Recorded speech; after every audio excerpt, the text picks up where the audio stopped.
বাংলাদেশের ইতিহাসে এমন জঘন্য কাজ আর কখনো হয়েছে কিনা আমার জানা নেই। প্রধানমন্ত্রী জনাব তারেক রহমান বলেছিলেন, আমরা যদি দেশের দায়িত্ব পাই তাহলে এই দেশ, এই রাষ্ট্র আমরা মদিনার সনদ অনুযায়ী পরিচালনা করব। আসসালামু আলাইকুম রহমতুল্লাহি ওবারাকাতু। সম্প্রতি যাত্রাবাড়ি ফ্লাইওভারে মাদ্রাসার কিছু ছাত্র কালেমার পতাকা উত্তোলন করেছিল এবং এই কালেমার পতাকাকে কে বা কারা যেন এগুলো উঠিয়ে নিয়েছে এবং ছিঁড়ে ফেলেছে।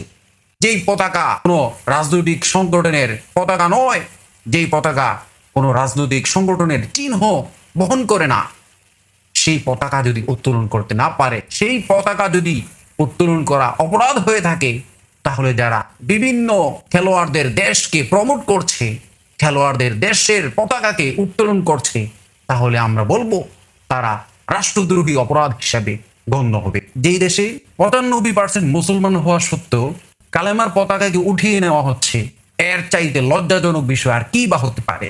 এর চাইতে জঘন্য কাজ আর কি বা হতে পারে? এদেশে অন্যান্য ধর্মাবলম্বী যারা রয়েছে তারা কখনো নির্যাতনের শিকার হয়নি, তারা তাদের মতো করে ধর্ম পালন করছে। আমরা মুসলমান, তাদেরকে আমরা সিকিউরিটি দিয়ে থাকি এবং তাদেরকে পরিপূর্ণ নিরাপত্তা দিয়ে তাদের ইবাদত খানাগুলো আমরা পাহারা দিয়েছি। এর নদীর ইতিহাস রয়েছে।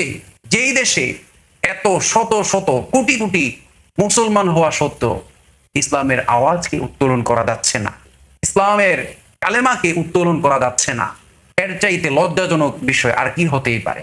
আমরা চাই যে বা যারা ইসলামের অনুভূতির উপর যারা আঘাত এনেছে, আমরা চাই অতি দ্রুত তদন্তের মাধ্যমে তাদেরকে দৃষ্টান্তমূলক শাস্তি দেওয়া হোক। যদি এই দেশ, এই সমাজ, এই রাষ্ট্র পরিবর্তন করতে চান, তাহলে ইসলামী শরিয়া অনুযায়ী দেশ পরিচালনা করতে হবে। ইসলামী শরিয়া অনুযায়ী দেশ যতদিন পরিচালনা করবেন না, ততদিন এই অনাচার, অত্যাচার, রাহাজানি, অন্যায় থেকেই যাবে। কালেমার পতাকা যদি কোনো সাধারণ মানুষ উঠিয়ে থাকে, তাহলেও সে অপরাধ করেছে। যদি কোনো প্রশাসনের লোকও যদি করে থাকে এই কাজটা, তাহলেও সে অপরাধ করেছে। এবং যারা আমাদের ইসলাম এবং ধর্মের অনুভূতির উপর এই আঘাত হেনেছে, আমরা চাই তাদের সঠিক তদন্তের মাধ্যমে উপযুক্ত বিচার হোক।